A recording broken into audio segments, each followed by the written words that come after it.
Hey guys! Happy Saturday and welcome back to Latte and Foam. Today we are reporting for an emergency Otome news because one, we're together, and two, there has been a couple of news topics we wanted to talk about. So first I'm going to start us off light with a little bit of console news. I think all of us as Otome gamers are definitely Switch lovers and Switch players. So with the dawn of the Switch 2 coming out very, very soon at this point, that has a lot of mixed opinions for, I think, a lot of different gaming communities. But Otome is definitely one, especially because I think we're used to a certain price point with Otome Games. And with the Switch 2, it's definitely raising the bar for that price point. We're not sure how that will affect the Otome game space. Would love to hear your thoughts in the comments below. But as far as like Mario games that were previously $49.99, and then I think most recently they've been $59.99. Now we're looking at $79.99 for those titles, and I think it has a lot of us a little bit spooked, and we all have a lot of thoughts. Yana, do you want to give some of your personal thoughts? Well, two things. I know I saw some comments on back like a year ago and with the rumblings about this, and a lot of people saying like, what happens if they start only making Switch 2 and then I have to be forced to buy another one?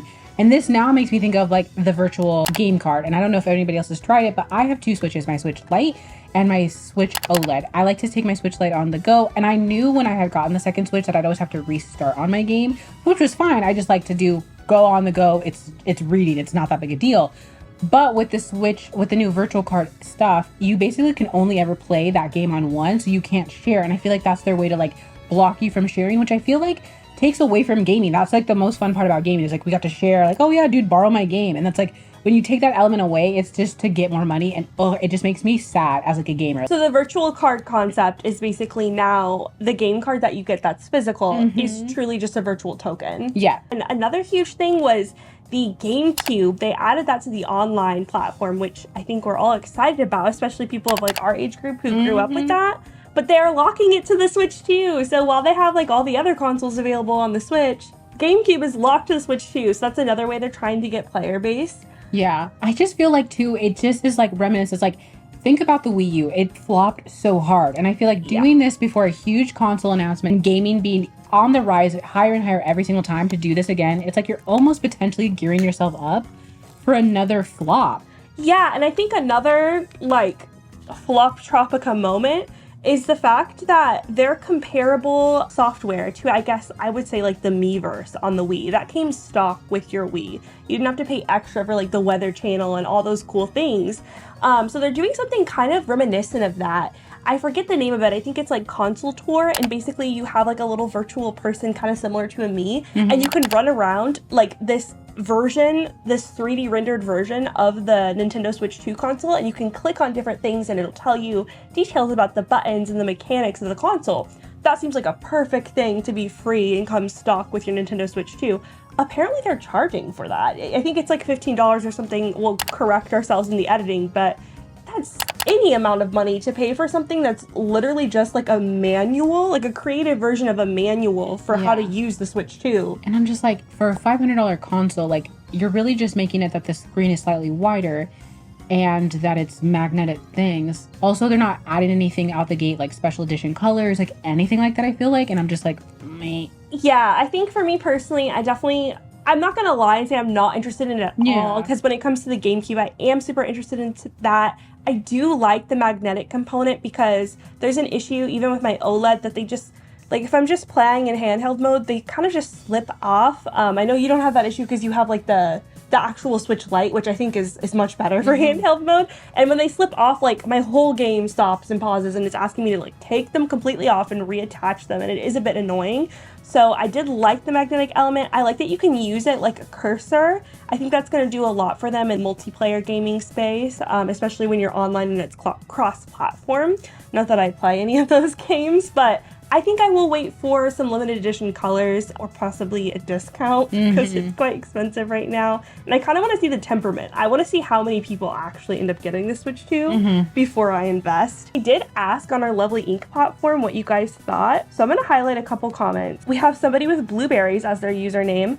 The price. It's so cool, but the price. From rotten, too expensive, but maybe I'll fold. IDK yet. Taylor said the price may be a bit of a barrier, but I want to get one, especially since I didn't get the first version. I think that's a fair point. If you didn't have the first version, why not? Bearism said it's just gonna make Otome even more inaccessible, especially if digital copy prices are being hiked up like this. I've been switching to PC Otome anyways. Jasmine says, not interested at all right now. Switch to exclusive Otomes would sway me though. Going to wait until I have to upgrade before I get one. So that's another question we would like to pass off to you guys.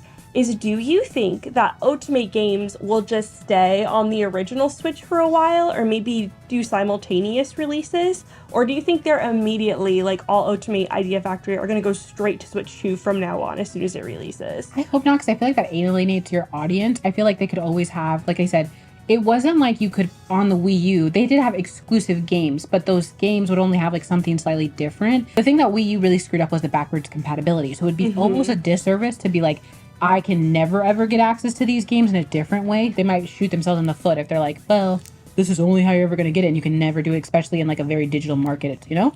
Yeah, I think it's really going to depend on how they communicate this to the developers in the developer program. Hopefully we can be in the developer program one day. If they are encouraging people in the developer platform or telling them that they're going to end support for the developer kits for the regular Switch, then that would definitely be a difference. Yeah. But I think it just depends. People, I think, still release games for the PlayStation 4, even though 5's been out forever. And I think that might have been the case for the DS as well, especially when it's not Nintendo-specific developers, more third-party like Otome Games are. We might see some stragglers continuing to stay on the Switch. Yeah. So let us know your thoughts below. That's kind of our take. And now I am going to pass it to Jan for the title of this video. This is probably the biggest news that we've been seeing right now. So yes, the title is Love Deepspace. So obviously Love Deepspace has been sweeping the Otome community and as well as the entire internet, Twitter, everybody's always commenting about that. What I will say is interesting is that like you can tell some of this is people's first very intro to Otome.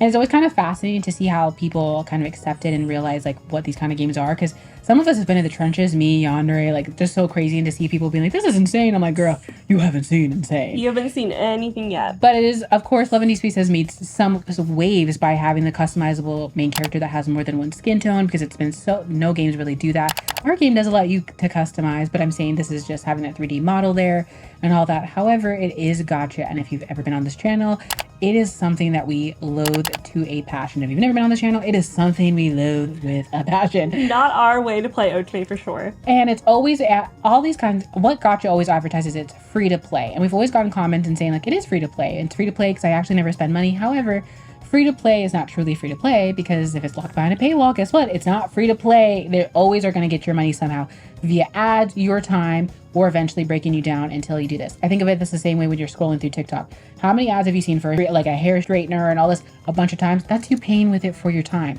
Anyway, recently some fans basically commented and say, it's just not free to play. I have to watch a YouTube of somebody else behind the paywall and it just doesn't feel fair. And I just can't stand this anymore. So I'm going to read some comments on a tweet that I saw. And I was like, oh my God, this is something we have to talk about, because there was massive 1-star reviews. And actually, I think that there's been some deletion of those 1-star reviews. What was like the turning point for people? Because there has been like so many people gushing about how it's free to play and they don't really have to spend that much. So is it that they're reaching a certain point in the storyline of the main story that it's becoming impossible to move forward? Yeah, basically it's saying that you have to go through this. It's almost like you have to level up your characters. It's impossible to go through it, or like there's certain cards that saying it only unlocks the lore this way, and people are saying it's so hard to get, or if you're missing an event, you won't ever, like you can't get it until it comes back again, making it no longer fun or free to play because you now have missed an opportunity because you didn't spend the money, which is kind of their whole point and hope. So some of the comments here, the game is pretty good, the graphics and all, but my problem is how lacking it is. Getting resources in the game is practically impossible, and getting gems as a later player, you can only do the senior hunter contest. Mismanagement and greed. As a company, 2 of your love interests are missing swabs of content, making players disgruntled. Lack of communication, things like that. Into your fan base. This game has so much potential to be amazing, but they refuse to listen to their fan base. I've been playing gacha games for years. I've never seen one that makes it so impossible to farm for resources. And that was actually the common comment. And there was one particular tweet that gained a lot of traction to make us look into this. From the tweet directly, it was just saying, in LADS's case, the game is not fair for free to play at all. Critical lore ends up locked behind a paywall, and farming materials is so abysmal without paying that it takes ages to level up and rank up cards, completely restricting the capacity to fairly engage in combat and farm to begin with. Traction like no other, and a lot of players came to say, I'm not even free to play, it takes me forever to level up my cards. This game is really unfair if you don't spend ridiculous amounts of money. As a regular spender, this is so true because I got so frustrated with grinding no progress that I spent $20+ this week. I was too stressed and impulsive. And I know that it's not a whale level, but you can literally buy full games for that money and I'm still stuck. Which is what we've always said. I feel like what makes a game fun is the going into it, and lots of games can still make a lot of money. With the 3D models, with all of that stuff, we think about games like all of the Mario series or the Kirby series. Like those games are full games you buy out at once that are $60. God forbid when they go up. But either way, and those are $1 million company games. Like Pokemon, I'm not saying that they don't come out with lots of them, but you can make money. Gacha is, in my opinion, like almost a quick way to make exchange, and then it burns itself out and then it goes away. We've seen this with A3, we've seen this with Obame, you kind of see this with Mr. Love. Like they just only have so much of a shelf life. But the problem is Love and Deepspace came out the gate with something so innovative, so you would think that they would listen to their fan base and say, how can we do this? I think this would be great as a freaking console game with lots of DLC. I do too. Like when you look at the Atelier series or like Final Fantasy, even Story of Seasons, although Story of Seasons doesn't have a ton of DLC, but it does have some. These are really well-respected franchises that make a lot of money by releasing good games that have a wrapped-up storyline and lots of DLC. And I don't see why not. They have all the resources to do that, and I don't know. My opinion on this, it might sound a little bit harsh, but I feel like if you're somebody who is championing it for being free to play, I'm confused why you ever thought they catered to you, because the whole point of the game is to make money. Like, gacha is unabashedly predatory in my opinion, and to ever think that they would be making decisions to support a player base that doesn't pay them doesn't make any sense logically. Of course, they want to capture as many of you as possible in the beginning and then break you down eventually to pay. I think that's the ultimate goal. So let us know in the comments how you guys feel about the LDS. The LDS Church.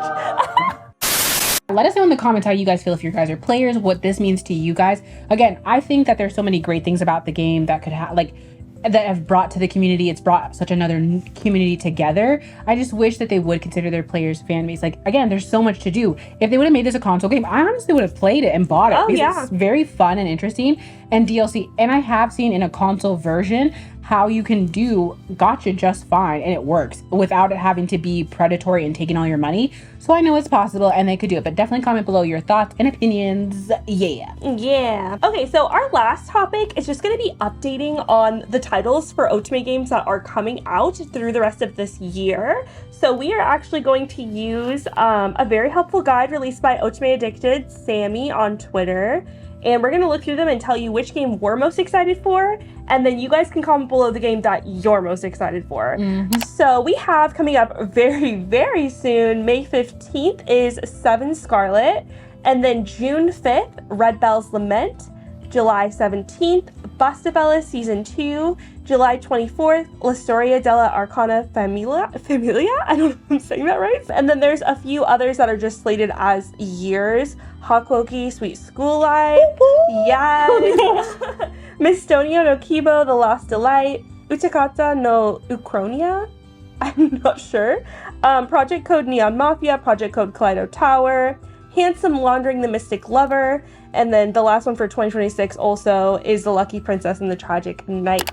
So out of these, I feel like our answer is going to be the same. Do you want to say it on 3? 1, 2, 3. Hakuoki Sweet School Life! Yes! I've played it on my Vita in Japanese. I've read it in Japanese. I'm so excited that it's finally getting an English localization. I will say I'm secondly excited to kind of just check out Red Bell Lament. I know it's like a vampire one, and I just seen Sinners twice. So now I might be like in the vibe for it. I would honestly play it, yeah. But I get a little nervous because the last game that that Love 365 Voltage released. Oh, what are they calling an Amulet? Is like Amulet. Their console. So Amulet released, the last console game they released was even if Tempest, like, I think it was the... Either way, even if Tempest series, they ain't getting another damn dime out of me. The first game sucked. And I tell you guys this every time I get a chance to rake their asses over the coal, I will always rake them over the coal. That game sucked. Anyway. You 5 minutes ago. Red Bell's a man. Yeah, you'll try it. But yeah, I think that's pretty much it. Oh, you know what the game of the freaking year, either the end of this year or the beginning of next year is going to be? Ooh, I think I know. I think it's going to be Snowkissed Romance.